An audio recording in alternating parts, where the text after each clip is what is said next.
Gracias por estar con nosotros en este módulo de órbita y oculoplástica organizado por la Sociedad Mexicana de Oftalmología en conjunto con la Asociación Mexicana de Cirugía de órbita, párpados y vías lagrimales. El día de hoy veremos el tema de oftalmopatía asociada a tiroides y será dado por la doctora Linda Guaquil, quien es médico adscrito del Hospital Fundación Nuestra Señora de la Luz. Después de esta plática tendremos una muy interesante mesa redonda donde estará con nosotros el doctor Héctor Marínez, quien es el jefe del Departamento de Órbita y Oculoplástica del TEC Salud en Monterrey. También nos acompañará el doctor Gerardo Graue Moreno, quien es el jefe del Departamento de Órbita y Oculoplástica en el Hospital de la Luz. Y la doctora Fabio Gas, quien es adscrita al Departamento de Órbita, Párpados y Vías Lagrimales de la Asociación para Evitar la Ceguera en México. Les comento que estamos muy pendientes de sus preguntas para poder ayudar a resolverlas. Muchísimas gracias a todos por acompañarnos y esperamos que sea una clase muy divertida y didáctica para todos. Adelante, Linda, la cámara es tuya. Hola, buenas noches a todos. Muchas gracias, doctora Vero, por la invitación y por la presentación. Y como ella ya mencionó, vamos a hablar un poquito sobre oftalmopatía asociada a tiroides. Y bueno, recordar que es una enfermedad autoinmune que ataca tanto tejidos orbitarios como la tiroides. Es la primera causa de inflamación orbitaria en el adulto, siendo más o menos un 50-60% de la consulta del orbitólogo.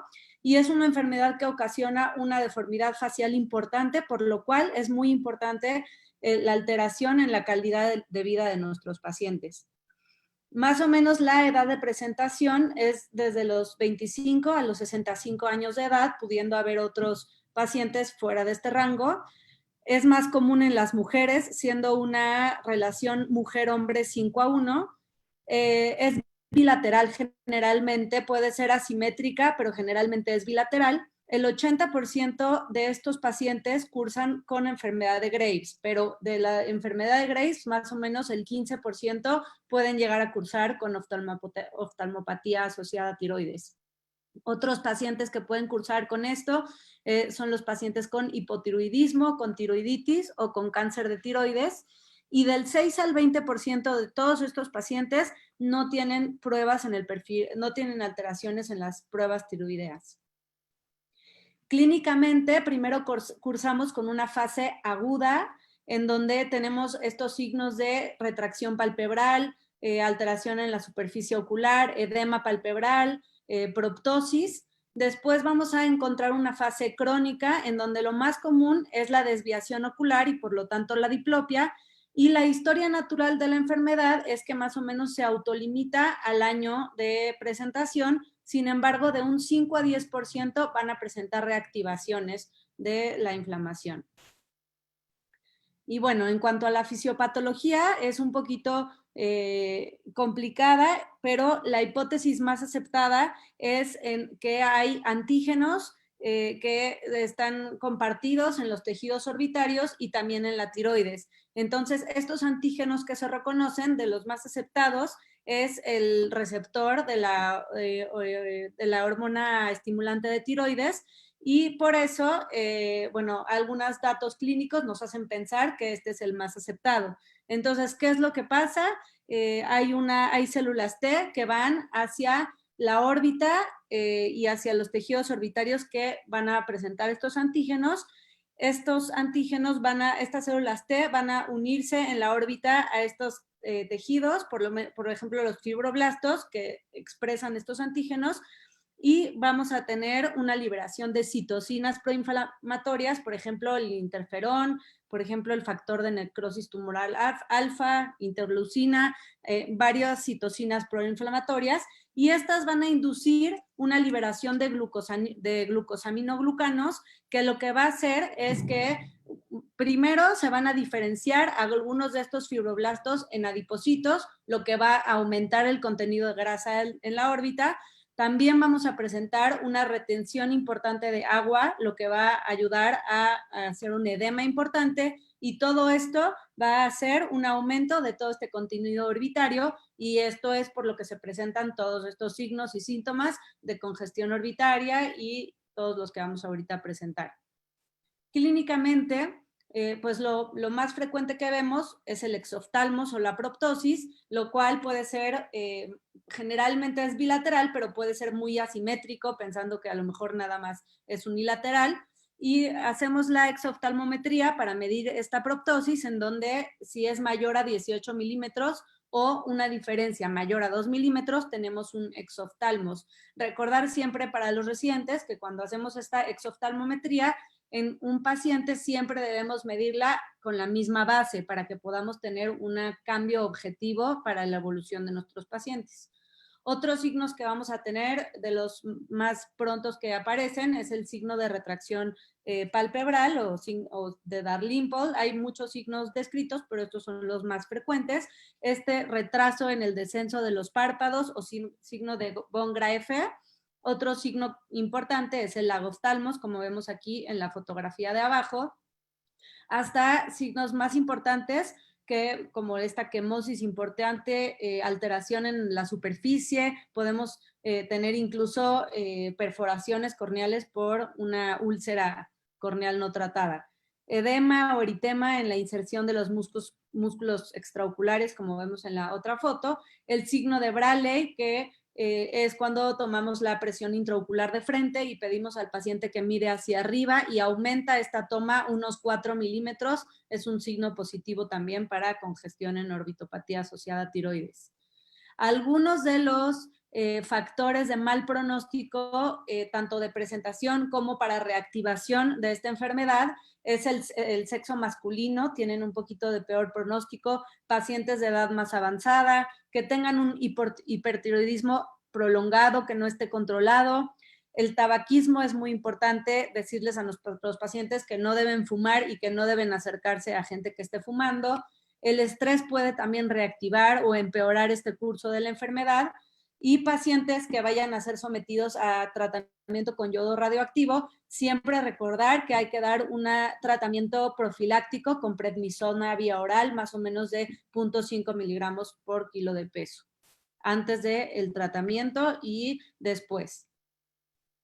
Los estudios diagnósticos que nos van a ayudar a diagnosticar esta enfermedad, primero que nada hay que mencionar que el perfil tiroideo puede no correlacionarse con la actividad de la enfermedad. Sí debemos mantener un control, y si un hipertiroidismo no controlado puede empeorar, pero generalmente no es lo que se correlaciona, ni tampoco los anticuerpos antitiroideos. Los que sí está comprobado que se relacionan son los anticuerpos antirreceptor de TSH. Más o menos en los pacientes con enfermedad de Graves, hasta en el 90% tenemos estos anticuerpos positivos, y en pacientes que estén eutiroideos, por eso sí es importante hacer este anticuerpo ante la sospecha, porque más o menos un 50 a 90% los van a tener positivos en los pacientes eutiroideos. Otros estudios para ver si estamos empezando con una neuropatía óptica, aparte del defecto pupilar aferente, podemos hacer estudios de sensibilidad del contraste, que puede estar disminuido, test de colores, que puede ser incluso hasta un Ishihara, puede estar comprometido, y los campos visuales también pueden tener un daño. Otros estudios diagnósticos de imagen sería la ecografía, tanto modo A como modo B. Vamos a ver un engrosamiento de estos músculos extraoculares.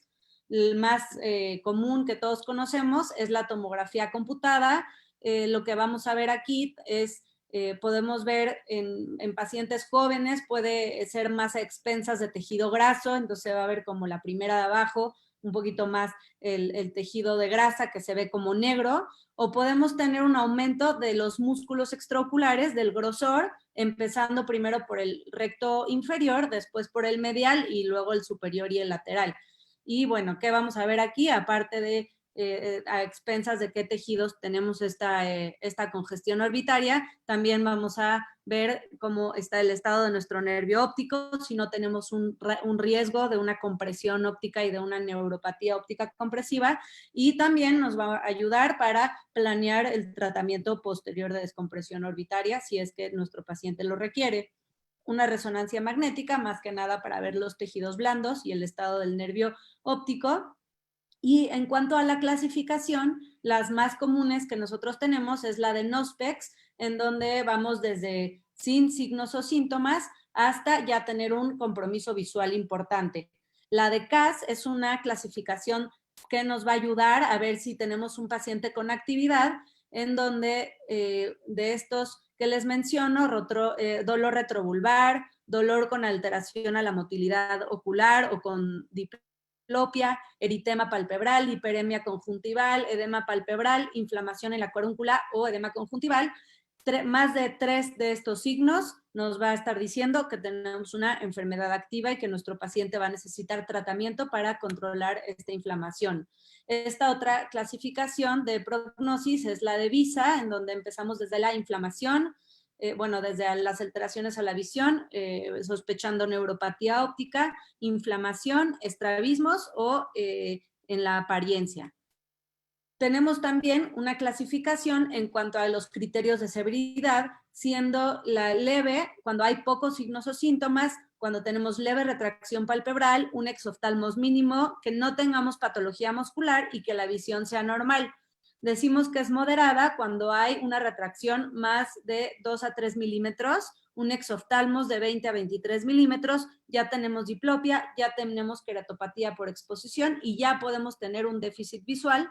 Y la severa cuando ya tenemos un riesgo visual con una neuropatía óptica o riesgo corneal. El exoftalmos muy marcado y gran retracción con diplopia. También hay algunas bibliografías que dicen muy severa, que es un poquito más exoftalmos, mayor alteración en la superficie y una neuropatía óptica compresiva. Tenemos también este cuestionario de calidad de vida que podemos utilizarlo en todos nuestros pacientes para su evolución y para ver si necesitamos ya hacer algo más en el tratamiento, que ahorita vamos a mencionar cuál es el tratamiento de cada estadio de la enfermedad. Y bueno, en pacientes que tengan signos o síntomas muy leves como sensación de cuerpo extraño, fotofobia y todos estos datos de alteración en la superficie, vamos a poder utilizar medidas conservadoras, como por ejemplo lubricantes oculares. Si tenemos un lagoftalmos, pues lubricante en gel con cámara húmeda.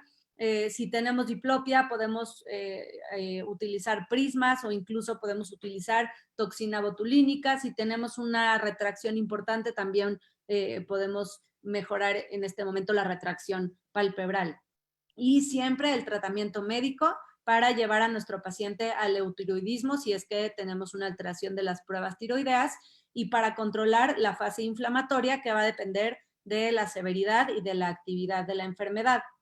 Entonces, cuando nosotros tenemos una oftalmopatía activa, que son más de 3 signos de los que ya mencionamos de la escala de CAS, cuando es leve, podemos ver si con medidas generales, como ya mencionamos, o incluso aplicar el cuestionario de calidad de vida. Y si hay una alteración importante de este cuestionario, entonces podemos empezar con prednisona vía oral, más o menos de 60 a 120 miligramos por kilo por día.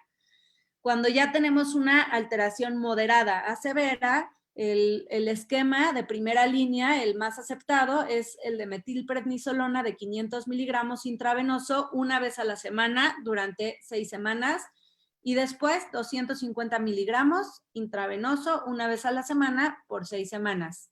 Y cuando tenemos mayores síntomas, podemos llegar a utilizar hasta 750 miligramos igual cada semana por 6 semanas y después 500 cada semana por 6 semanas. Hay algunos otros agentes que podemos hacer para terapias combinadas, como la aciatropina, como el metotrexate, y bueno, eso ya depende de cada protocolo. Cuando tenemos una orbitopatía activa y que tenemos ya un riesgo o una neuropatía óptica que ya estamos viendo, o tengamos también un riesgo en la superficie, que tengamos una importante ulceración corneal o queratopatía por exposición, lo indicado es utilizar igual metilprednisolona, pero lo vamos a utilizar a una dosis de 1 gramo intravenoso por día, que puede ser de 3 a 5 días dependiendo la evolución del paciente, y vamos a continuar con la dosis ya mencionada de 500 miligramos cada semana, 6 semanas, ahí después 200 miligramos cada semana por 6 semanas. Siempre recordar no pasarnos de una dosis acumulativa de 8 gramos en cada paciente. Entonces, si esta neuropatía óptica no mejorara en 2 semanas máximo, sí esté indicada la descompresión orbitaria de urgencia, como en esta paciente que teníamos en el Hospital de la Luz, que teníamos una visión de percepción de luz y con la descompresión orbitaria mejoramos bastante esta agudeza visual. Recordar siempre para los residentes y para nuestros pacientes que lo primero, cuando ya vamos a hacer un tratamiento quirúrgico, más o menos el 20% de todos estos pacientes sí se someten a una cirugía y lo primero que vamos a hacer es la descompresión orbitaria. Esto es el primer paso del tratamiento quirúrgico. A veces después de la descompresión o previo a este podemos tener un estrabismo, sería el siguiente paso para arreglar este problema. Y al último dejamos la cirugía palpebral. Esta es nuestra misma paciente, en donde no tenía un estrabismo tan importante, pero después de la descompresión tenemos este estrabismo y ya nuestro servicio de estrabismo hizo esta excelente cirugía y nos dejó a nuestra paciente con ortoposición y se ve aquí la mejoría tan importante que tuvimos en este caso. Y bueno, recordar que los corticosteroides, como siempre pueden tener eventos adversos, como es más frecuente los que son por vía oral, los intravenosos tienen menos efectos adversos y ya conocemos los efectos adversos del tratamiento con esteroides, pero bueno, es la primera línea de tratamiento. Pero a estos pacientes hay que estar monitorizando la presión arterial, la glucosa, enfermedades infecciosas, etcétera. Algunos pudieran también no ser candidatos por alguna enfermedad concomitante. Y la segunda línea en pacientes o que no respondan o que no sean candidatos, pues es hasta ahora la radioterapia, que puede ser sola o en pacientes que se pueda, combinada también con esteroides. Otros tratamientos que han sido descritos, por ejemplo, es el selenio. El selenio a 200 microgramos por día, más o menos un total de 6 meses, se supone que disminuye un poquito los síntomas en el cuestionario de calidad de vida, disminuye también la oxidación, también disminuye la actividad antitiroidea. Hay estudios que dicen que el selenio puede llegar a hacer esto. Y bueno, inmunosupresores que ya mencionamos, y lo más nuevo y a lo que va el futuro, los anticuerpos monoclonales o terapias biológicas. Y hablando un poquito sobre los agentes biológicos, en este caso la meta va a ser alterar el curso natural de la enfermedad. Por eso estos se empiezan con la sintomatología cuando es leve a moderada, y también cuando tenemos una etapa aguda. Los estudios dicen que va a funcionar más que nada en pacientes con la etapa activa de la enfermedad. Y bueno, pues obviamente siempre pensando en el riesgo de beneficio de estos medicamentos.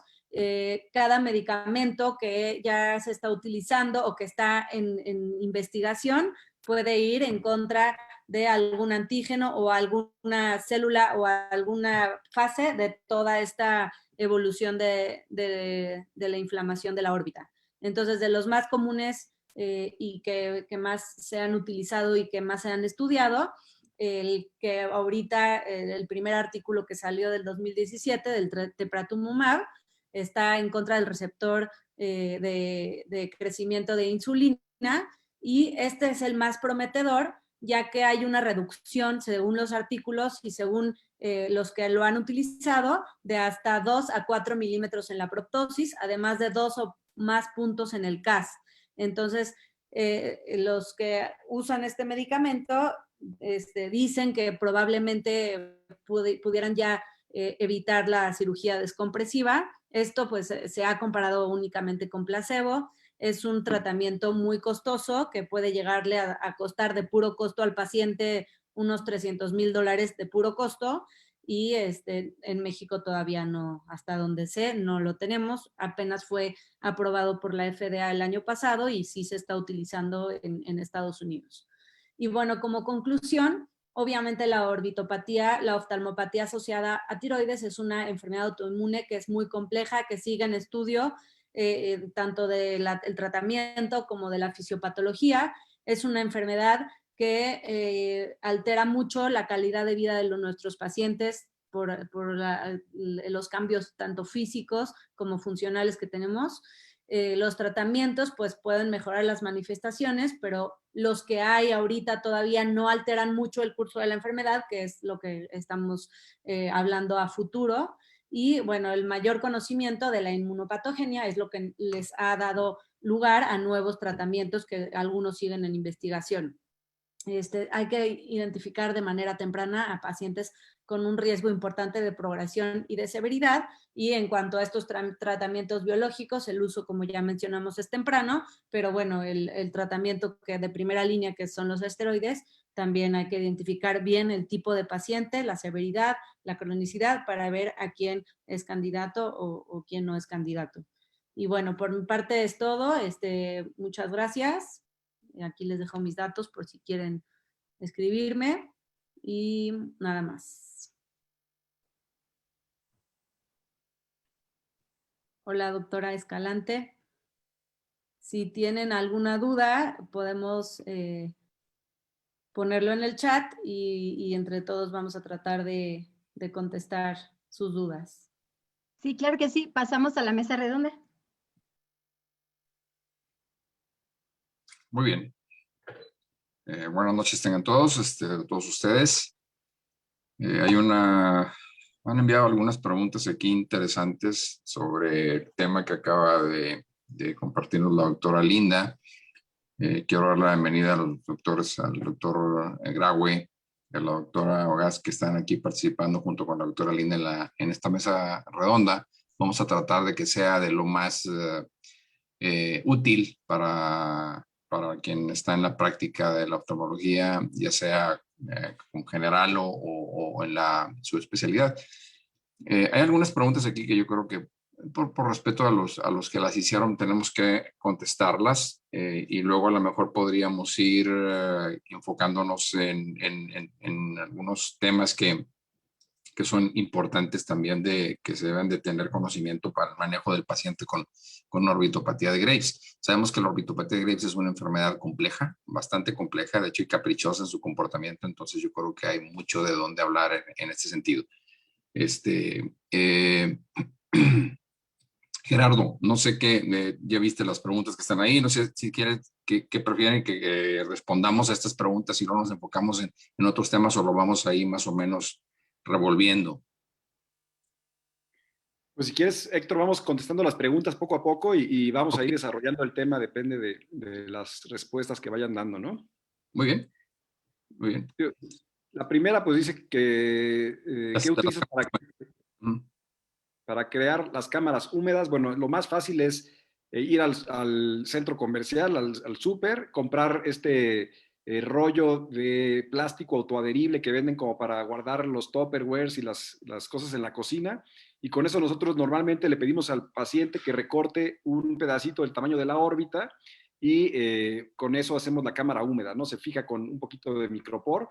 Antes de eso se pone ya sea lubricante o algún gel lubricante para poder mantener la superficie de una forma adecuada, y con eso se mantiene súper bien. No sé si alguien haga algo diferente. No, a mí también me gusta mucho el playo. Nosotros lo adherimos con vaselina un poquito para que haga un buen cierre, y con eso poder hacer una cámara húmeda efectiva. Yo siempre les digo que es tal cual un invernadero. O sea, si nosotros dejamos una fuguita, esa cámara húmeda no va a ser del todo efectiva. Entonces, lo importante es que se adhiera de forma adecuada, más todos los medicamentos de lubricación de superficie ocular. Hay quien lo hace también con gogles, ¿verdad? Con unos gogles, claro. Y le ponen unas húmedas allá dentro de los gogles, ¿verdad? También funciona de esa manera. Yo creo que este tema de las cámaras húmedas, bueno, tiene que ver con uno de los síntomas principales que tienen los pacientes con orbitopatía de Graves, por el problema de la exposición. Y yo creo que aquí vale la pena hacer énfasis en que esta pregunta pues, se relaciona precisamente con lo primero que harías, o sea, lo que es lo básico cuando manejas a un paciente con una oftalmopatía de Graves, ¿verdad? Y es pues precisamente eso, el ojo seco, la inflamación, recomendar, no sé, cambios en la forma de dormir con la cabeza un poquito más en alto, ¿verdad? Para evitar el edema de los párpados, o sea, todo eso entra dentro de el tratamiento básico, que es el primero que le proporcionas al paciente que llega contigo por primera vez, ¿verdad? Y que le diagnosticas o sospechas sobre un problema de la enfermedad de Graves. Fabiola, ¿nos quieres ayudar con algo más ahí? No te escuchamos. Yo creo que siempre el abordaje de un paciente con orbitopatía debe llevar un orden. O sea, ya sabemos que muchos de estos pacientes, pues a lo mejor ya vienen tal cual referidos con el diagnóstico ya, pero muchos de ellos van a venir con datos bien sutiles. Entonces, está en nosotros hacer el diagnóstico, esta retracción palpebral lateral en el párpado superior es bien frecuente que se note y se note muy poco, entonces tenemos que ser bien observadores. Después de esto, pues vienen cambios de esta superficie ocular, ingurgitación vascular, muchos de ellos empiezan a progresar hacia los datos de agudización, que van a ser muchas de las ocasiones vistos por médicos como conjuntivitis crónicas, por ejemplo. Entonces, es bien importante ir haciendo este escrutinio de cuando ya la conjuntivitis multitratada, pues puede tratarse de otra cosa en realidad. Es frecuente encontrar, acuérdense de la clásica mujer de mediana edad, que muchas veces tendremos que hacer interrogatorios de síntomas sistémicos para ir haciendo una evaluación como tal más integral, ¿no? Así No es. sé, sí, perdón. Totalmente de acuerdo.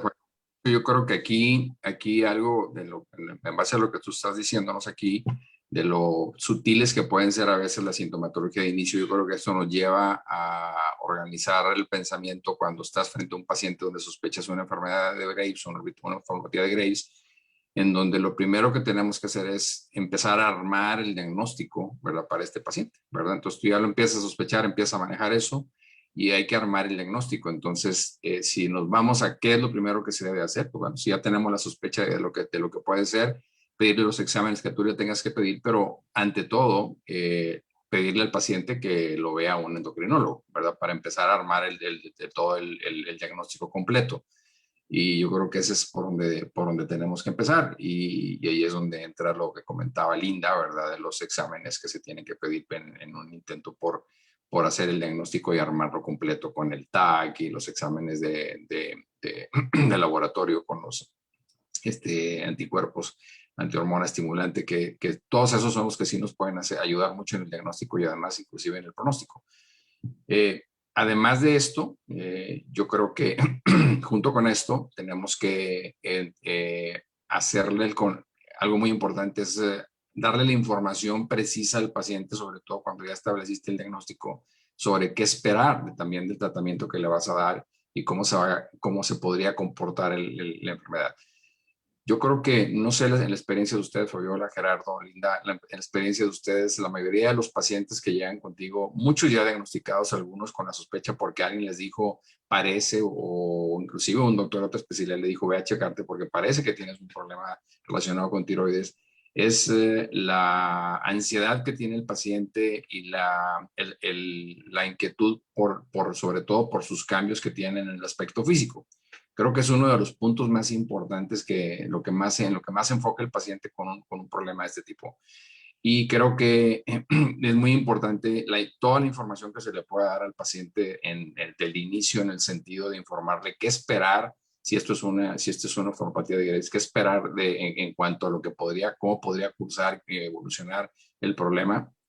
Y también qué le puede solucionar. Yo creo que aquí es donde la parte de nosotros la parte que nos toca a nosotros es darle la seguridad al paciente de que no importa lo que pase y que tanto se descomponga su aspecto físico, siempre habrán soluciones para el problema, y eso de entrada ya le genera una tranquilidad al paciente, ¿verdad? Y de ahí, pues lo que sí, que lo vea el endocrinólogo y empezar su manejo, obviamente desde el punto de vista endocrinológico. Y ahí en esa parte a mí también me gustaría nada más comentar sobre el aclararle al paciente la discordancia que puede haber entre el manejo endocrinológico y el comportamiento de la oftalmopatía, ¿verdad? Que pueden ser totalmente ajenos uno del otro, ¿verdad? Y eso al paciente a veces le cuesta trabajo entenderlo, pero hay que explicarle que aunque es un proceso autoinmune en los dos sentidos, ¿verdad? Tanto el oftalmológico como el problema endocrinológico, y tiene un origen común, pueden tomar cada uno por su rumbo, ¿verdad? Y yo creo que ese es el tipo de información que se le debe de proporcionar al paciente con una sospecha de orbitopatía de Graves o con diagnóstico confirmado, para empezar a ubicar al paciente en qué esperar en una realidad de lo que puede seguir a partir de aquí. Gerardo, ¿qué nos quieres decir tú de eso? Totalmente de acuerdo. Nosotros lo que hemos visto en el departamento es que esta idea de que todos los exoftalmos y bueno, todos los oftalmos, las oftalmopatías tiroideas se relacionan en la mayoría con hipertiroidismo, realmente eso no es lo que nosotros vemos frecuentemente en el hospital. Tenemos un estudio en el que revisamos los últimos 5 o 6 años de todos nuestros pacientes y vimos que prácticamente se dividían en partes iguales, como 30% que venían eutiroideos, 30% que venían hipertiroideos y 30% que pues no tenían un diagnóstico, ¿no? Entonces, como dices, creo que es bien importante platicar con los pacientes. Estas son enfermedades muy largas, generalmente duran un año, año y medio, y entonces el paciente tiene que saber cuál va a ser la evolución, como decían, tienes que construir una muy buena relación con ellos para que no se desespere el paciente, que el paciente sepa que vas a ir lentamente y lo vas a ir llevando de la mano y que conforme se van a ir presentando cada una de las posibles complicaciones que puedan surgir, pues se van a ir tratando en ese momento. Entonces, sí, creo que es muy importante aquí revisar bien la parte de la explicación, tomarse un muy buen tiempo para poder hablar con el paciente y explicarle pues todos estos detalles de la enfermedad que muchas veces como que pasan por omisión, ¿no? Muchas veces somos terapeutas de los pacientes en este caso, es lo que, así como lo veo yo. Como dice Gerardo, hay que estar muy de la mano porque a veces sí se desesperan y se quieren ir o quieren que los operes y tienes que explicarles cuándo es el punto adecuado para hacerlo y literal a veces te preguntan 100 veces la misma cosa porque les genera muchísimo estrés este tipo de cambios. Entonces sí somos como psicólogos de los pacientes. Así es, así es. Eso comenta Gerardo un número importante de pacientes que son eutiroideos y tienen todo el cuadro, ¿verdad?, de oftalmopatía distiroidea, es algo realmente muy común y es algo con lo que tuvimos que lidiar inclusive con los endocrinólogos, porque los mandadas con el endocrinólogo, ya no lo vemos tanto, pero en años pasados mandabas al paciente con el endocrinólogo te lo regresaba diciendo que no era un Graves porque su perfil tiroideo estaba normal, ¿verdad? Ahorita ya como que ya han aprendido que sí hay enfermedad de Graves eutiroidea, ¿verdad? Y bueno, eso ayuda un poco al entendimiento de esta compleja enfermedad. Algunas de las preguntas que nos están mandando, o varias más bien, tienen que ver con el uso de los esteroides, cómo se manejan los esteroides. ¿Quieres decirnos algo de eso, Linda?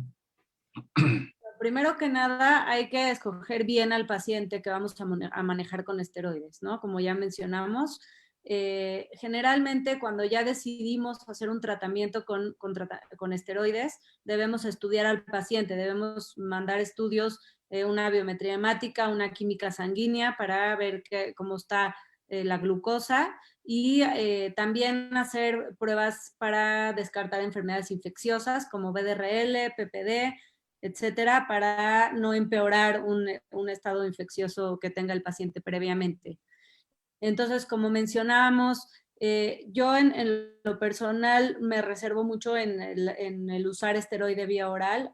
Lo uso cuando ya estamos en pacientes, como mencionaba, que tienen síntomas leves, pero que sí están muy molestos y tienen inflamación, pero no justifica el uso del esteroide intravenoso. Empiezo por un gramo por kilo de peso y una reducción, ¿no? Más o menos la reducción. A veces también podemos llevarnos de la mano con el endocrinólogo o con el reumatólogo para ayudarnos a ver estas dosis, pero más o menos empezamos con esta dosis unas 2 semanas y la reducción generalmente se hace de 10 días, ¿no? De 10 días en 10 días vamos reduciendo esta dosis.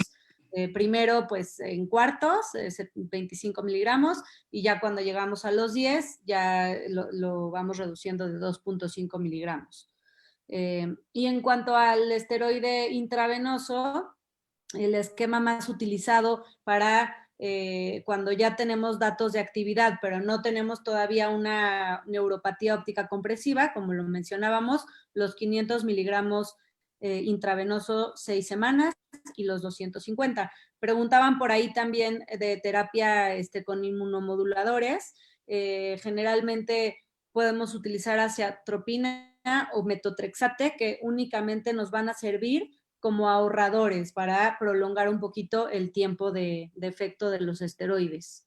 Entonces, cuando sí tenemos una neuropatía óptica, detectarlo para entonces sí empezar con este esquema de 1 gramo, 3 días hasta 5 días, y seguirnos con la dosis que ya mencionamos, que la más utilizada son los 500, 6 semanas, y los 250, 6 semanas.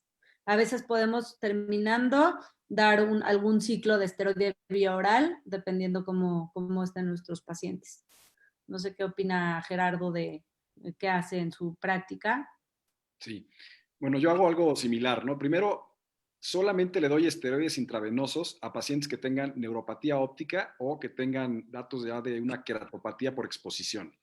A todos los demás, prácticamente solamente les hago medidas generales, lo del selenio que platicabas, o sea, pero esteroides intravenosos solamente lo utilizo para pacientes que tengan ya neuropatía óptica o queratopatía por exposición. A veces utilizo también esteroides por vía oral y ahí también soy como muy preciso en las indicaciones.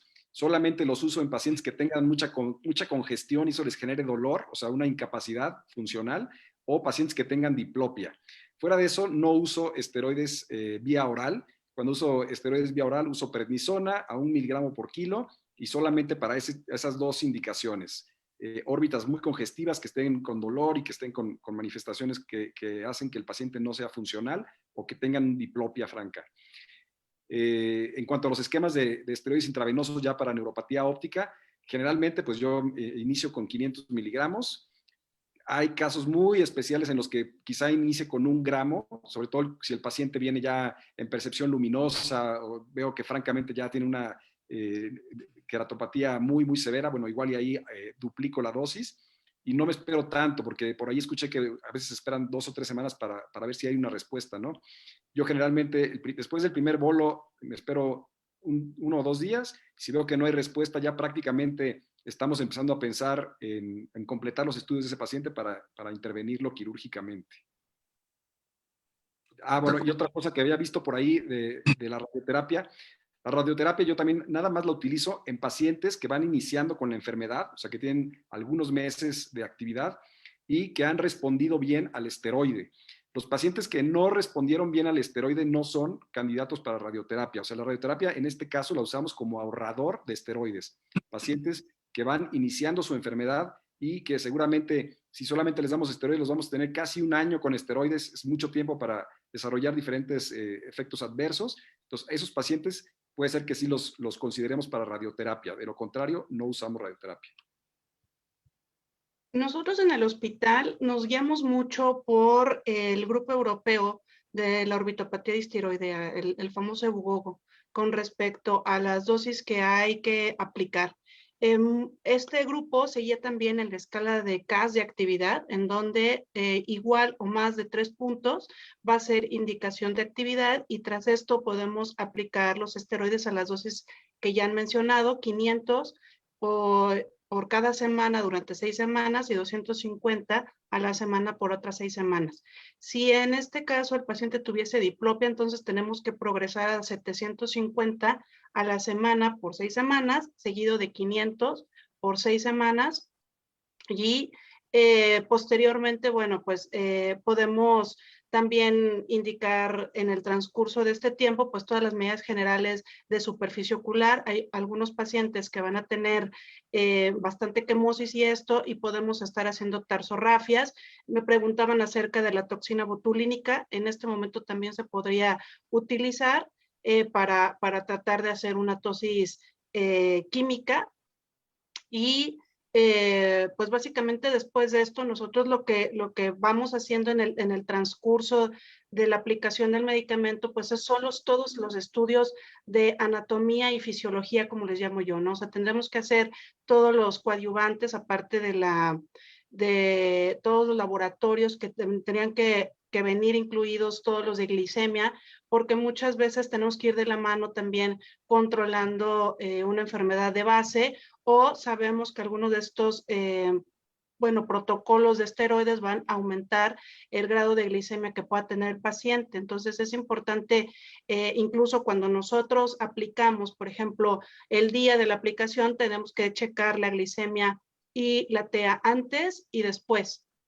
de la aplicación del medicamento para ver en qué condiciones se encuentra nuestro paciente. Algunos podrán estar usando esquema de insulina durante el protocolo de antiinflamatorios esteroideos. Entonces, mucho va a depender del tipo de paciente que tengamos en la mano, ¿no? Muy bien, Fabiola. Para no Sí, irnos de los esteroides, estoy leyendo aquí que alguien pregunta sobre la aplicación paraocular de esteroide. ¿Alguien de ustedes lo ha utilizado? yo no. Yo no creo que sea una muy buena idea. O sea, le vamos a meter más volumen a una órbita que de por sí está congestiva. Entonces, realmente hay algunas indicaciones como muy específicas. Quizá un paciente diabético que esté muy mal controlado y que requiera en ese momento el esteroide, bueno, ahí lo valoraríamos. Pero así como una práctica habitual, no utilizo los esteroides paraoculares. Yo lo he utilizado en 2 ocasiones, así como para, ¿no? Viendo artículos. Y sí, lo que dice Gerardo, hay que limitar la cantidad que vamos a ingresar a la órbita. Y sí vi una desinflamación importante a la semana del uso, pero tampoco me gusta mucho la idea, pero sí lo usé en 2 ocasiones en mis pacientes privados, en pacientes que no querían tener esteroide intravenoso. Muy bien. ¿Alguien más, Fabi? Para cerrar. Sí, algunas ocasiones hemos utilizado triamcinolona paraocular. Esto siempre y cuando el paciente tenga una presión intraocular no muy comprometida, al igual que esta congestión, ¿no? Entonces, sí estamos hablando de un CAS en actividad, pero no a grados sumamente severos para no congestionar más la órbita. Muy bien. Yo creo que para nada más cerrar aquí el círculo con el uso de los esteroides, que ya todos hablaron de las diferentes formas de utilizarlo.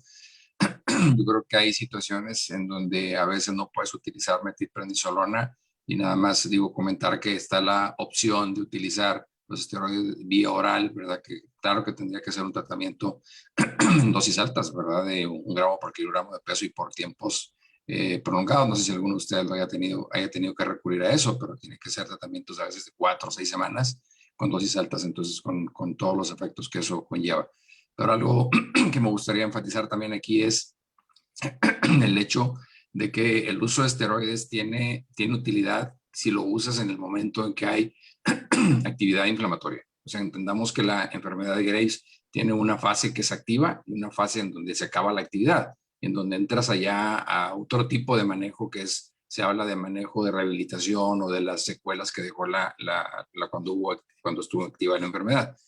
Entonces, el esteroide funciona precisamente en la fase activa, es en donde tiene su función, como lo tiene la radioterapia, se supone que los dos tienen un efecto muy similar, ¿verdad? Pero aquí debemos de comentar también sobre otras formas de tratamiento de esto, que no tienen que ver con los esteroides y que tienen que ver más con el manejo de lo que está sucediendo con la glándula tiroides en sí. De ahí es donde entra lo del yodo radioactivo, donde entra lo de la indicación de una tiroidectomía, por ejemplo.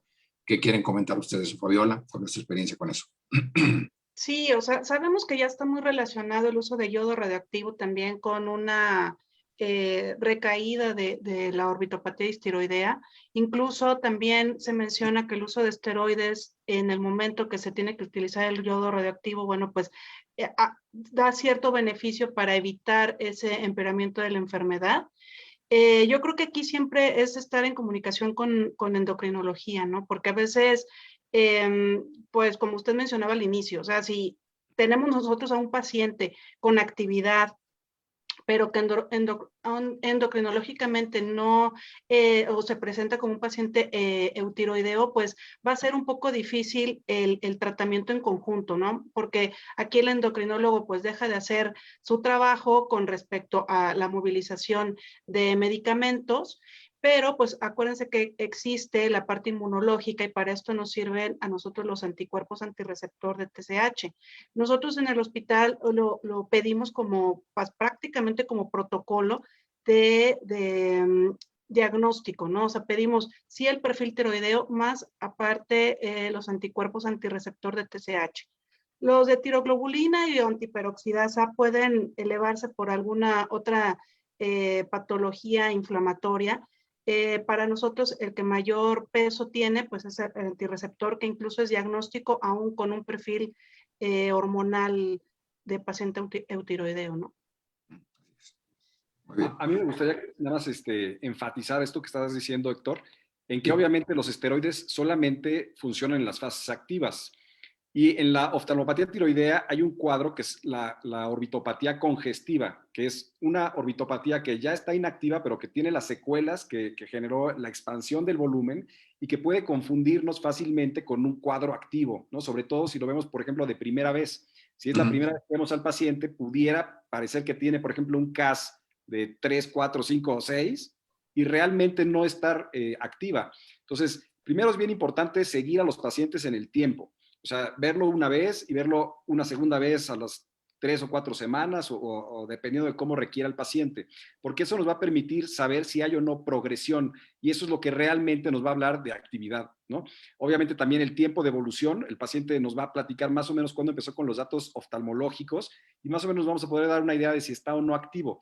Por eso es que, por ejemplo, nosotros no nos basamos en el CAS para dar un tratamiento, nos basamos más bien en los hallazgos que vamos encontrando y vamos siguiendo al paciente conforme va pasando el tiempo y podemos determinar si realmente es una oftalmopatía que esté activa y entonces ahí sí puede ser que requiera el tratamiento con los esteroides o simplemente sea una orbitopatía que sea una orbitopatía congestiva y entonces ahí lo mejor será ya una intervención quirúrgica. Entonces sí es bien importante pues poder distinguir estas dos entidades. Totalmente de acuerdo, Gerardo. Y ahí estoy muy de acuerdo contigo en el hecho de que no nos tenemos que basar necesariamente en los diferentes sistemas, ¿verdad?, de evaluación clínica, como el CAS o el Hugo o el NOSPEX, porque tienes que ver al paciente más que los números que ves en los diferentes sistemas de valoración. Eso te sirve más a lo mejor para ir documentando en tu expediente, pero para la toma de decisiones tienes que tomar en cuenta muchas otras cosas, ¿verdad? Y inclusive desde la calidad de vida que está llevando el paciente, lo que te transmite el paciente, de lo que está viviendo, de cómo se siente, y eso a veces te hace tomar decisiones que si te basas en los números de los diferentes sistemas de evaluación clínica, a lo mejor no tomarías esa decisión, ¿verdad? Entonces sí es muy importante eso de no desconectarse del paciente en ese sentido, ¿verdad? Eso es muy, muy importante. Y luego de ahí podemos avanzar, o sea, ahorita que ya estamos terminando con esto, los esteroides, avanzamos a qué más sigue, o sea, qué más sigue en el tratamiento de estos pacientes, como que vas avanzando. Empezamos con lo más básico, que era pues, las cámaras húmedas y los lubricantes y las posiciones de dormir, y luego empiezas a echar mano de los esteroides, y de los esteroides empiezas de dosis bajitas hasta que vas incrementando dosis, llegas al esteroide intravenoso, y luego a lo mejor ya empiezas cuando ya no se resuelve con eso, empiezas a considerar otros, empiezan a entrar hablamos del yodo radioactivo y de las tiroidectomía como opciones también para controlar la enfermedad, ¿verdad? Y que tienen sus indicaciones muy precisas, tanto uno como el otro, y luego entras a la base, siguiendo en lo que nos toca hacer a nosotros, de lo que son las descompresiones orbitarias, ¿verdad? Cuando ya llegas al punto en donde ya agotaste todas las alternativas y tienes un problema en donde la indicación es una descompresión orbitaria. Y aquí quisiera hacer énfasis también para la audiencia, la importancia que tiene una de las complicaciones más serias que puedes tener en un paciente con una orbitopatía de Graves, pues es una neuropatía óptica compresiva. Y el problema de la neuropatía óptica compresiva es que no te sale en ninguno de en la mayoría de los sistemas de evaluación. O sea, si estás esperando que te grite que tiene una neuropatía óptica, no te vas a dar cuenta, y si el paciente no percibe los cambios sutiles con los que inicia una neuropatía, te va a pasar, o sea, te va a pasar el diagnóstico. Entonces es algo en lo que tienes que pensar, en la posibilidad de una neuropatía óptica compresiva, y enfocar tu diagnóstico hacia allá. Es decir, ¿qué tienes que hacer? Pues campos visuales. Yo los mando con el neurooftalmólogo, tenemos un neurooftalmólogo ahí, lo mando que le haga una evaluación completa al neurooftalmólogo, un TAC para ver cómo está comportándose los músculos en esa cavidad orbitaria, si hay una compresión ahí del nervio óptico, ¿verdad? Entonces ya empieza una toma de decisiones diferente, pero primero hay que pensar en esa posibilidad diagnóstica, no se nos debe de pasar, o sea, es importante cuando estás con un paciente en estas condiciones. Fabiola, ¿qué nos quieres decir? Claro. Vaya, parte de la evaluación puede ser cosas tan sencillas como revisar los reflejos fotoemisor, consensual, si hay defecto pupilar aferente. Creo que desde ahí empieza el saber si este paciente puede tener datos de neuropatía compresiva. Nosotros, aparte de pedir todos los estudios anatómicos, como son la tomografía, ya sea de cortes axiales y coronales, que es bien importante para valorar toda la extensión del músculo en los cortes axiales, los coronales, pues nos podrán servir si nos vamos hacia el ápex, si hay compresión o no del nervio óptico, y también los potenciales visuales evocados son de gran ayuda para la valoración general, ¿no? Claro, como los campos visuales que ya también mencionó Linda, para ver cómo va evolucionando el paciente en este aspecto. Yo creo que al final, en un paciente de esta patología, pues echamos manos del neurooftalmólogo, del glaucomatólogo. En el hospital tenemos pues contacto ahí con reumatología, el endocrinólogo, y pues son pacientes que se ven en conjunto, ¿no? O sea, no son recetas de cocina, bien lo dicen, o sea, valoramos cómo está cada uno, si tiene uno más muestras de actividad, si tiene uno datos de congestión, en fin, pero yo creo que sí tenemos que saber perfectamente cuáles son esos datos de actividad y cuáles son los datos de cronicidad o fibrosis, ¿no? En la fase inactiva de la enfermedad, que aquí pues ya estaríamos pasando a todas estas secuelas que vamos a ir tratando, ya sean tanto estéticas como de cosas de estrabismo y situaciones de estas, ¿no? Sí, yo creo que en cuanto a la evaluación neurooftalmológica, la prueba que más sensibilidad tiene y que es muy sencillo de hacer en el consultorio, pues es la saturación al rojo, ¿no?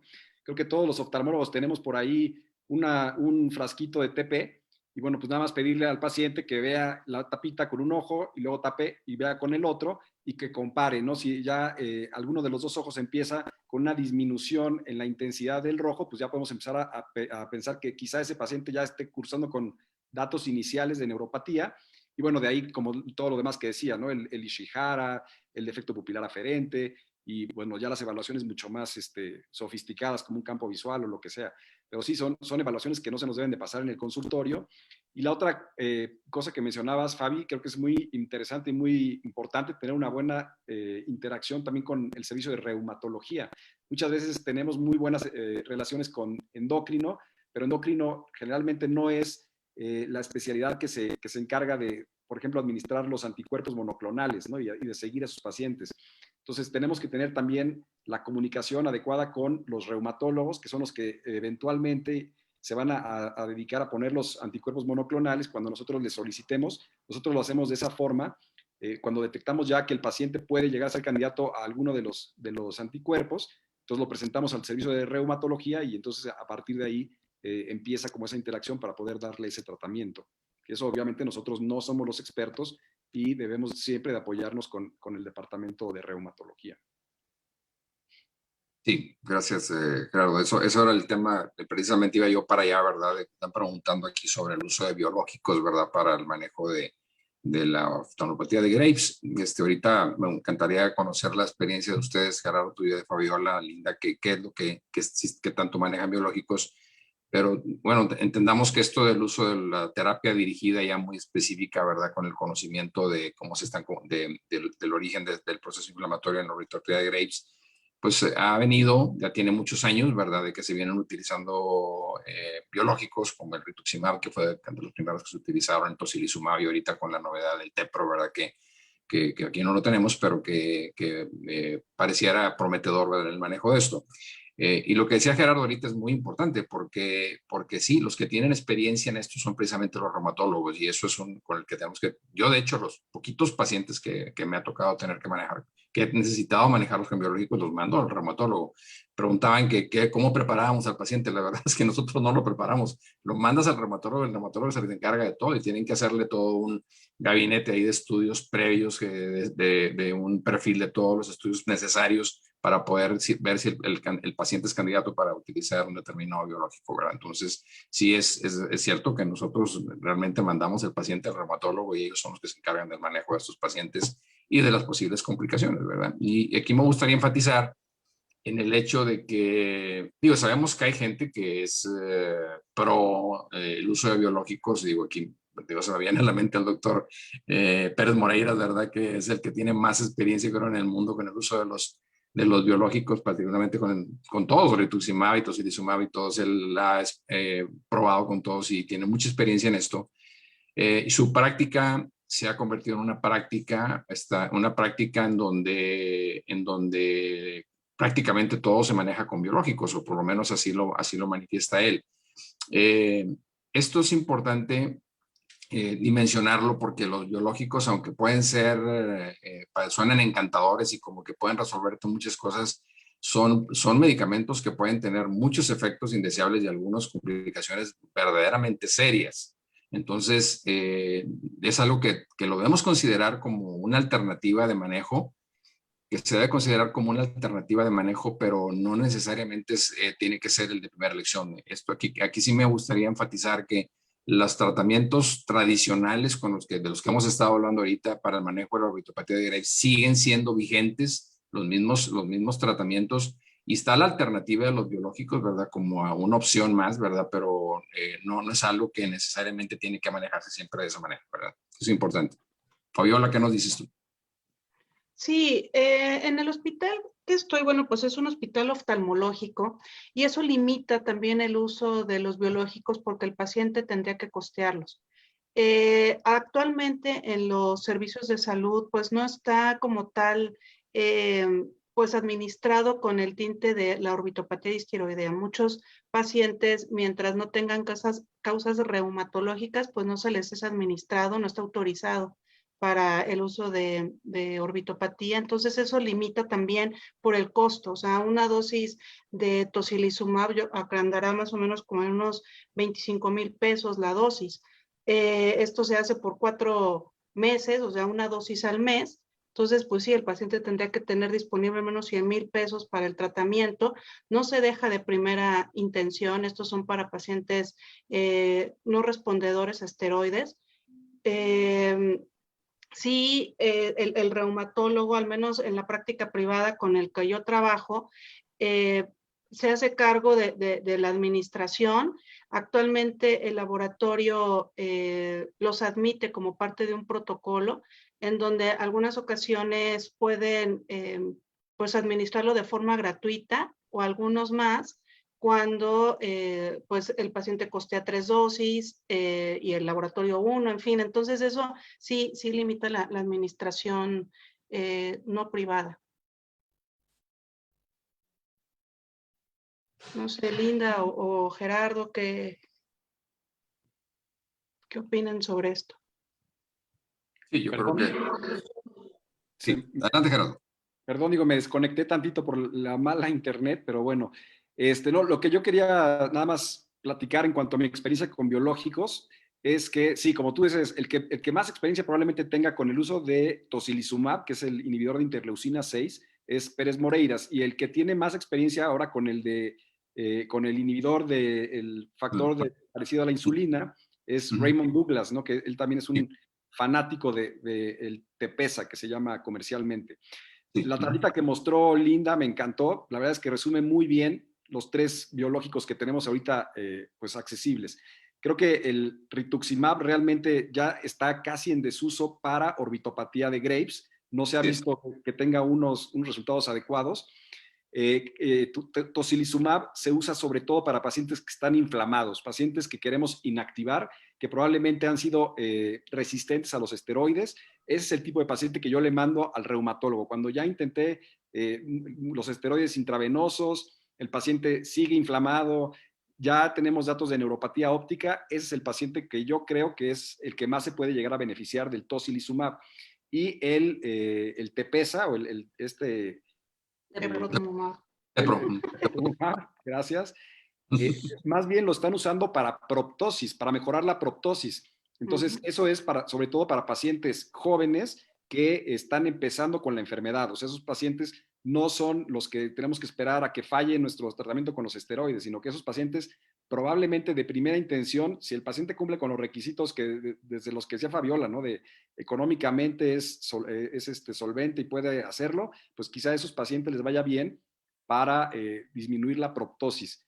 Entonces, creo que básicamente son estos dos los medicamentos que más efecto han tenido en oftalmopatía de Graves, y esas serían como mis indicaciones, sobre todo para los que no responden a los esteroides y que están muy inflamados con datos ya de neuropatía, para tocilizumab. Y para pacientes que están con proptosis, pero de cuadros iniciales, pues el Tepezza.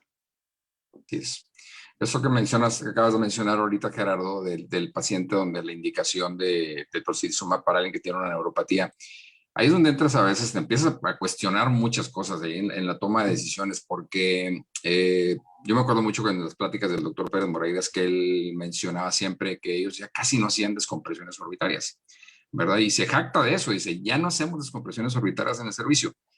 Ok, suena interesante porque estás hablando de que estás evitando un procedimiento quirúrgico, pero cuando sopesas las dos, el uso de biológicos y una descompresión orbitaria, al final del camino creo que una descompresión orbitaria resulta ser mucho más benigna que el uso del biológico, ¿verdad? O sea, es un procedimiento con una muy baja morbilidad, ¿verdad? O sea, es rarísimo que tengas una complicación con resultados inmediatos, ¿verdad? Que si lo ves de esa manera así muy pragmática, te das cuenta de que es un excelente tratamiento para una neuropatía óptica, ¿verdad? Inmediato, ¿verdad? Porque hace descompresión y inmediatamente empieza a mejorar el paciente con resultados muy favorables. Entonces, ahí es donde cuestionas hasta dónde realmente la indicación de un biológico, o sea, cuándo realmente pudiera estar indicado que valga la pena, que no pongas en riesgo innecesario al paciente, ¿verdad? Con los biológicos. Entonces, pues yo creo que siempre va a ser un tema controvertido ese, ¿verdad? De que cuándo sí usarlos, cuándo no usarlos y qué tienes disponible, ¿verdad?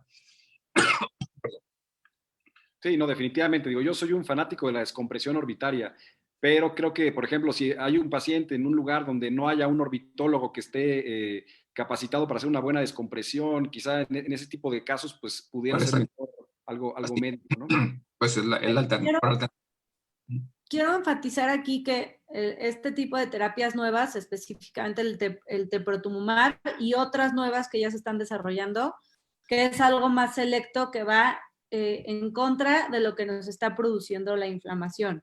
Entonces esto lo que va a hacer es que va a alterar el curso de la enfermedad. Eso hay que también entenderlo bien. Como dijo Gerardo, en una etapa aguda siempre no va a funcionar en una etapa crónica, pero eso específicamente, que vamos a alterar el curso de la enfermedad. Esto es lo interesante de este tipo de terapias. Sí, esa es la virtud que tiene precisamente el TEPRO, ¿verdad? Que el TEPRO actúa reduciéndote el volumen de los músculos y de la grasa, o sea, de las dos cosas.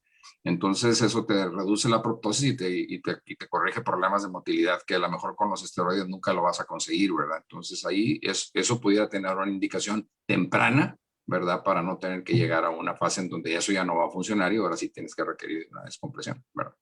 Exacto.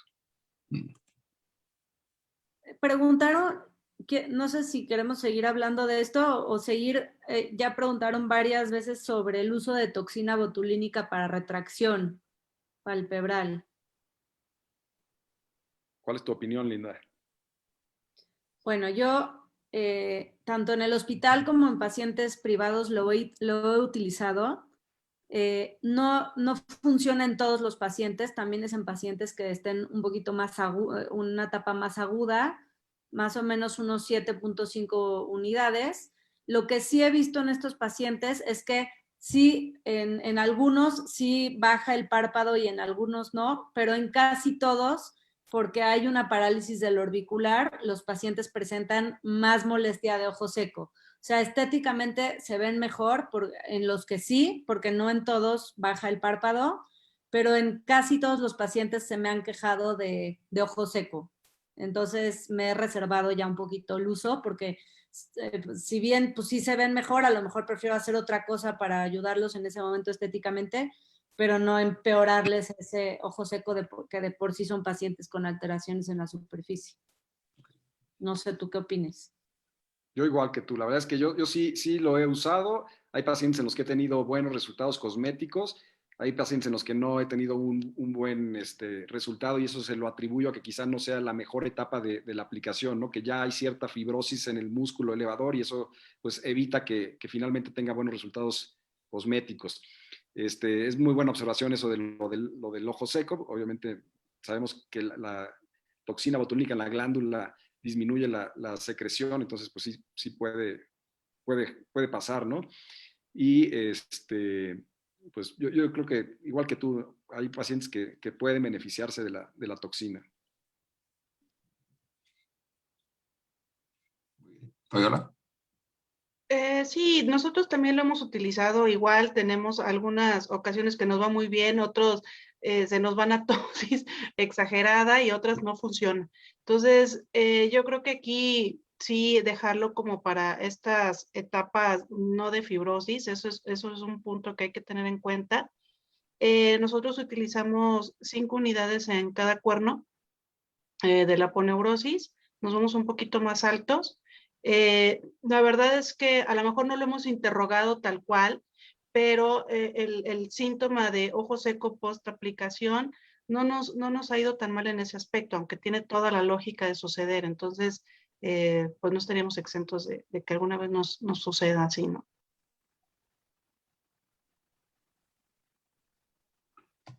Muy bien. Yo creo que ahorita tocando el tema de la retracción, a lo mejor podríamos avanzar un poquito para cubrir ahí más o menos todos los tópicos. Y aquí estamos entrando ya en una fase en donde, bueno, podemos estar hablando de retracción y que sea en la fase aguda del problema del paciente, pero cuando dio la plática Linda, habló sobre cómo cómo se deciden los diferentes procedimientos quirúrgicos en el transcurso del proceso de la enfermedad, y hablaba de la descompresión orbitaria, que si hay una indicación para hacerla, eso es lo primero que se debe hacer, y si no hay indicación, pues bueno, te la brincas y te pasas a los problemas de motilidad, si es que los hay, y si no, pues te vas de entrada a arreglar los problemas de los párpados, ¿verdad? Yo creo que en eso estamos de acuerdo todos. ¿Alguien quiere platicarnos de eso?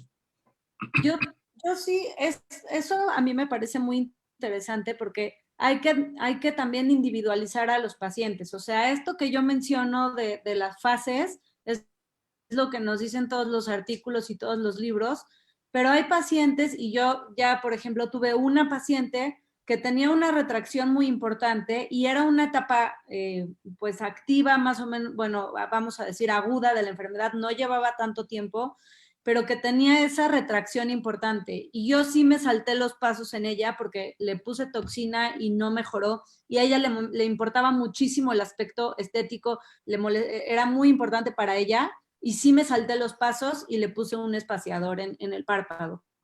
Entonces, si bien lo ideal es seguir este orden, también acordarnos que cada paciente es diferente y cada paciente tiene necesidades diferentes. Y pues en ese caso yo me pareció que se valía saltármelo y le dije igual y luego mejoras y se te cae a tosis, pues ya vemos si te la reinserto o a ver qué. Pero yo le hice un súper beneficio a esa paciente y me ama porque no era momento todavía de operarla, pero le ayudé porque era algo, tenía una retracción muy, muy, muy importante que ni siquiera tenía tanta alteración de superficie, pero estéticamente estaba muy, muy incómoda, una paciente joven.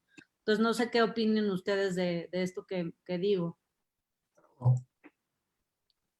Sí, bueno, pues digo, hay algunos ya también reportes de cirugías que se hacen, por ejemplo, de descompresión orbitaria y al mismo tiempo corrección de los párpados, ¿no? Sobre todo de Francesco Bernardini y su grupo, donde dicen que es posible hacer estos procedimientos combinados en el mismo tiempo quirúrgico sin tener que esperar la resolución de uno para pasar al siguiente. Pero sí, creo que mucho depende de cada paciente y de qué tan... pues, qué tan hábil es el cirujano para poder estar seguro de cómo va a resolver los dos problemas al mismo tiempo, ¿no? Sí, sí, totalmente de acuerdo, Gerardo. Yo creo que, puedes combinar, por ejemplo, una combinación que yo hago frecuentemente cuando haces unas descompresiones, si el paciente tiene una retracción del párpados inferiores, pues aproveches, ya vas por ahí en la vía, ¿no? Haces el abordaje transconjuntival y de salida ya liberas ahí los retractores y ya resolviste la retracción del párpado inferior.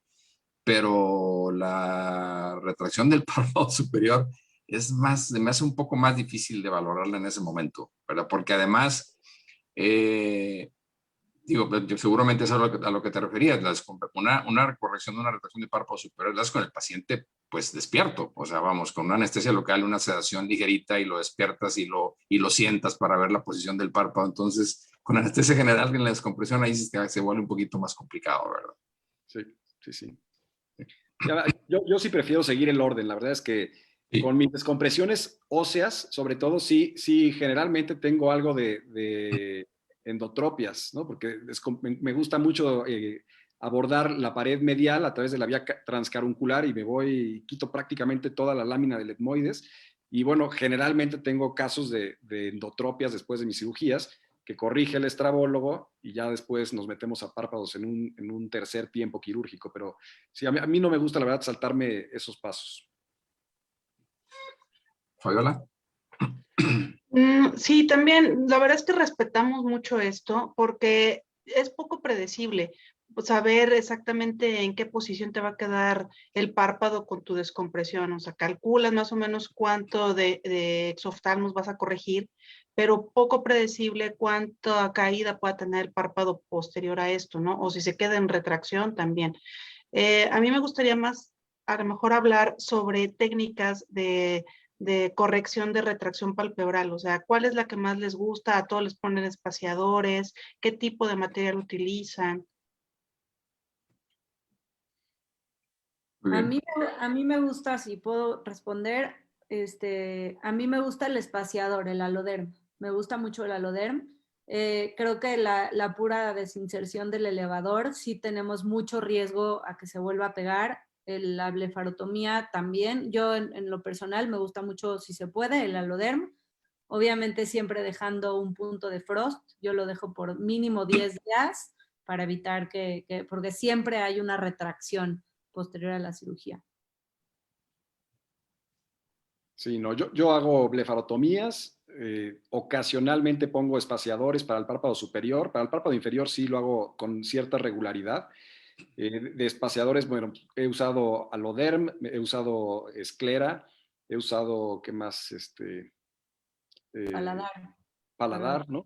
Inferior. Entonces, pues igual, ¿no? Creo que cada paciente hay que individualizarlo, pero digo, para el párpado superior a mí sí me gusta hacer blefarotomías y la mayoría de las veces no pongo espaciadores, pero hay veces que si lo amerita el caso, si hay una retracción muy grande, pues igual y sí lo hago.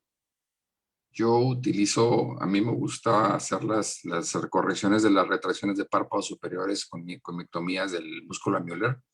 Hago una miectomía total del músculo de Müller y controlo la posición del párpado con el elevador. Estoy de acuerdo que hay veces que el elevador también está comprometido, a veces también tiene cambios de fibrosis y regresas el músculo elevador a su posición en la placa tarsal y te das cuenta de que sigue teniendo un poquito de retracción en el paciente y entonces lo dejo colgado. O sea, dejo colgada la aponeurosis, ¿verdad? Con suturas a la placa tarsal y al elevador, pero como columpiado, ¿verdad? Así la aponeurosis, ¿verdad? De esa manera mantengo la posición del párpado. Pero es muy raro que espaciadores nunca uso en el párpado superior y en el inferior casi tampoco. Me gusta hacer liberación de retractores y mantengo al paciente con una sutura de Frost nada más y las retracciones inclusive muy severas, el solo hecho de mantenerlo con una sutura de Frost ahí por unos 10, 15 días generalmente te mantiene el párpado en posición. Muy raro que necesites espaciadores. He usado, me tocó usar, a lo mejor ustedes ni los conocieron, ¿verdad? Pero cuando había unos espaciadores que eran de Porex, que se ponían por debajo de la piel, a lo mejor ustedes ni siquiera les tocó esos espaciadores. Había unos espaciadores de Porex que los ponías por un abordaje transcutáneo y los ponías por debajo del orbicular, pero luego al ratito se te andaban asomando ahí por todos lados, ¿verdad? Por la misma retracción jalaba hacia abajo y el Porex se quería ir para arriba donde empujaba hacia arriba. Y esos cayeron en desuso, los usamos muy poco tiempo, ¿verdad? Pensábamos que eso nos iba a resolver muchos problemas y no funcionaron. Pero los injertos, un tipo de injerto como si fuera un dermograso, pero con la pura dermis y un poquitito de grasa también funciona muy bien como espaciador en la lamela interna, ¿verdad?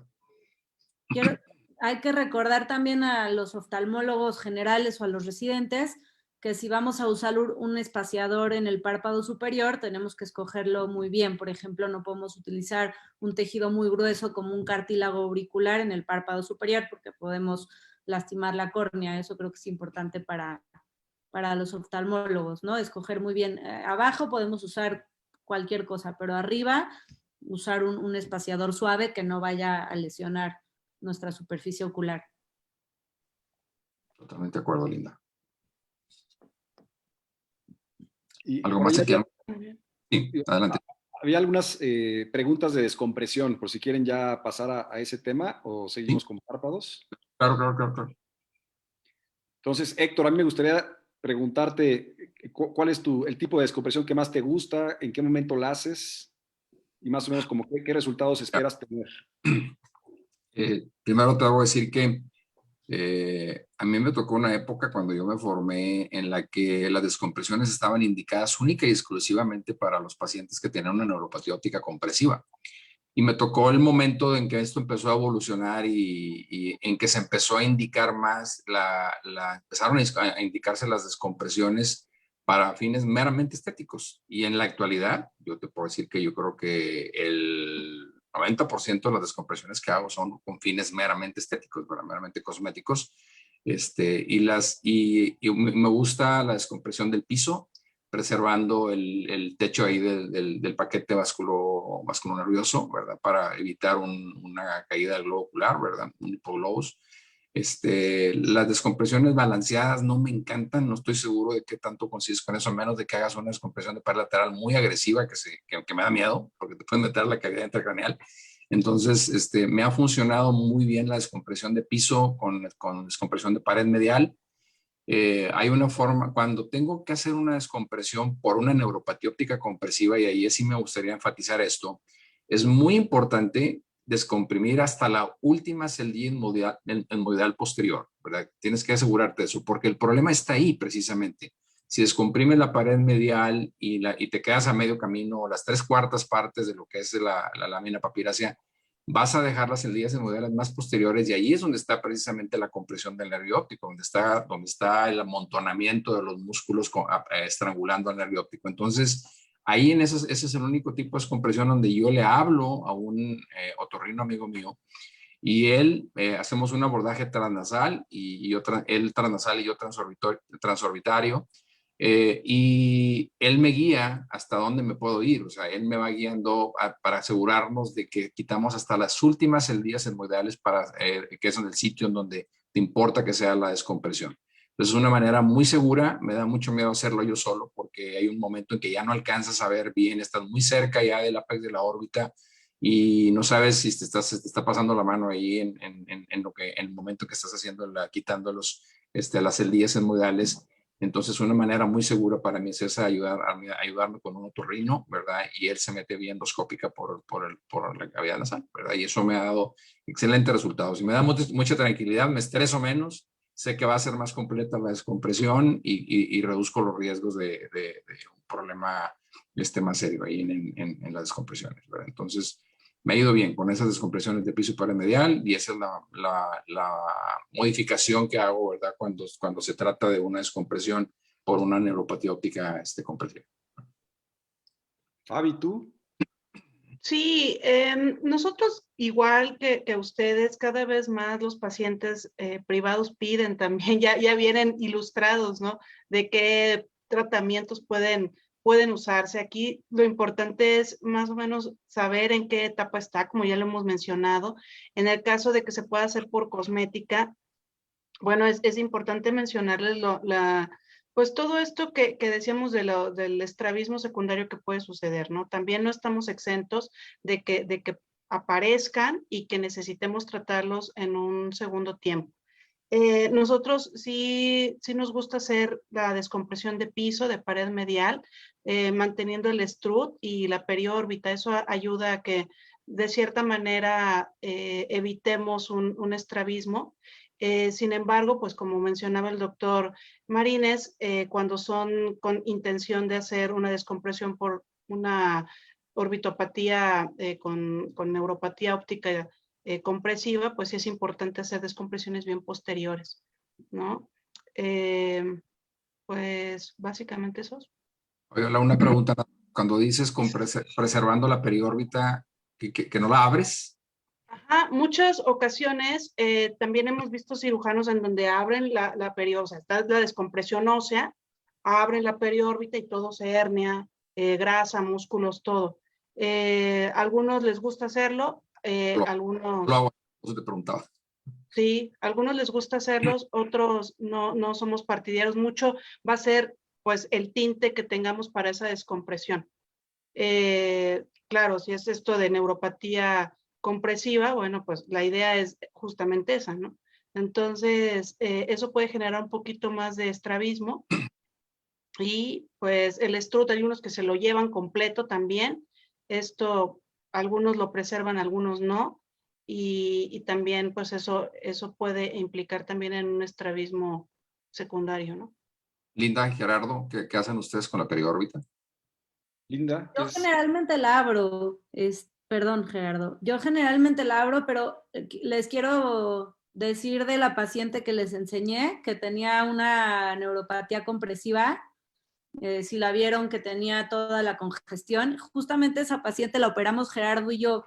Gerardo hizo un lado por vía, porque nos estábamos peleando por la vía, que a él le gusta la transcaruncular, hizo su vía transcaruncular, hizo su periórbita, se fue, y cuando me tocó hacer la otra, que lo hice por surco, que bueno, tenemos ahora sí que es una descompresión similar, de preferencia del cirujano, pero tuvo un temita la paciente en cuanto a la anestesia, entonces a mí no me dio tiempo en ese ojo de abrir la periórbita, en esa paciente no abrí la periórbita y se descomprimió perfectamente bien como lo vieron y mejoramos también esa neuropatía compresiva. Entonces yo generalmente la abro, pero pues ya vi que puede también descomprimir, abrimos esa periórbita completamente, digamos. Tú, No, Gerardo, yo sí la la abro, yo abres. siempre abro, hernio la grasa, me fijo que realmente se haya herniado hacia el seno y ahí Yes. termina mi descompresión.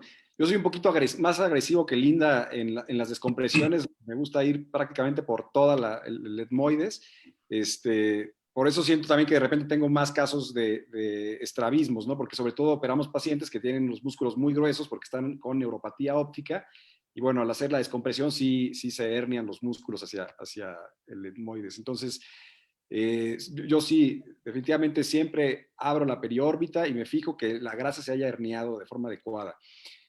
A mí me gusta hacer la balanceada. Estoy haciendo ya recientemente, ya que tenemos ahora sí la herramienta adecuada en el hospital, la descompresión balanceada de Goldberg, donde también involucramos un poquito del techo del techo lateral de la órbita, ¿no? Entonces ahí en la zona de la glándula lagrimal, quitamos ahí un poquito de huesos, también nos ayuda a expandir la órbita, se hernia la glándula lagrimal y eso también nos quita algo de la congestión orbitaria. Después nos vamos sobre la pared lateral y finalmente sobre, bueno, la pared medial y un poquito de piso también. O sea que realmente, pues prácticamente quedan como órbitas muy amplias.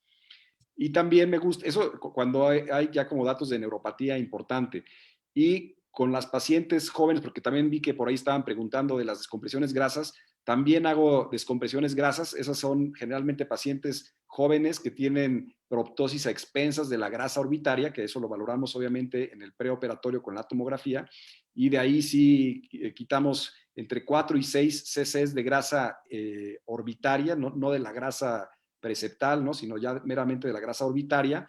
Y también tenemos buenos resultados en cuanto a reducción de proptosis y también como un efecto secundario vemos un reposicionamiento de los párpados muy interesante también. Entonces, yo sí hago tanto grasa como ósea. Yo creo que ya estamos sobre el tiempo. Quisiéramos seguirle aquí, pero creo que ya estamos sobre el tiempo. Nos decía Vero que esto se terminaba a las 9:30. Yo creo que vamos a tener que tenernos aquí. No me queda más que agradecerles. Fue un gusto y un honor compartir con ustedes, Gerardo, Fabiola, Linda. Muchísimas gracias. No, al revés, muchas gracias por la invitación y creo que fue una mesa muy productiva. Muchas gracias, Héctor. Muchas gracias, Fabi. Y Encantado de verlos. Gracias a ustedes, un gusto verlos también. Muchísimas gracias a todos. Linda, fue una excelente plática. La mesa redonda de verdad increíble. Quedaron muchísimas preguntas pendientes, pero Gera, Fabi, doctor Marínez, muchas gracias por compartir su conocimiento con nosotros. Esperemos que no sea la última vez, porque esto va a continuar todavía. Muchísimas gracias, fue muy enriquecedor para todos y sobre todo a todos, muchísimas gracias por acompañarnos. Finalmente quiero recordarles que tengan presentes el curso bienal que está organizándose para que también en este curso estén presentes y nos acompañen. Muchísimas gracias y descansen todos. Muchas gracias. Cuídense Luego, gracias. Cuídense. Hasta luego. Bye. Bye. Bye.